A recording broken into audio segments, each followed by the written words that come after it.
నిజంగా నిజాయితీగా ఉంటే, నిజంగా నీలో ఏది తప్పు లేకుండా ఇతరులు నీ గురించి మాట్లాడుతూ ఉంటే, ఈ మాట విను. కత్తి అవసరం లేకుండా, రక్తం చిందించాల్సిన అవసరం లేకుండా, మనుషుల్ని చంపేసే మనుషులున్నారు తెలుసా? బైబిల్‌లో రాయబడి ఉంటుంది. కత్తిపోటు వంటి మాటలు గలవారు కలరంట. వాళ్ళు కత్తిని వాడవసరం లేదు. రక్తాన్ని చిందించే అవసరం లేదు. కత్తిపోటు వంటి మాటలతో ఇతరులని చంపేస్తారు.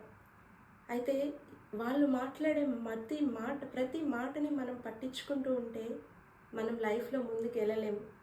వాక్యం చెప్తుంది, నీ మూర్ఖుడైన ప్రతి వాడు మాట్లాడే ప్రతి మాటకి నువ్వు ఉత్తరం ఇవ్వాల్సిన అవసరం లేదు. కొన్నిసార్లు వారికి బుద్ధి చెప్పు. వాడు వినకపోతే 1, 2 సార్లు చెప్పి విడిచిపెట్టేసేయ్. ఒకవేళ నువ్వు మాటి మాటికి వాడిని ఉత్తరం ఇస్తున్నట్టయితే నువ్వు కూడా వాటిని పోలి ఉంటావు.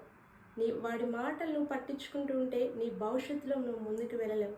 నువ్వు వాడి మాటల్ని దేవునికి అప్పచెప్పు. ఎవరైతే నోటి మాటతో నిన్ను గాయపరిచారో వారే ఒక సమయంలో నీ దగ్గరికి వచ్చి నీకు సలాం చేసేటట్టు దేవుడు చేస్తాడు.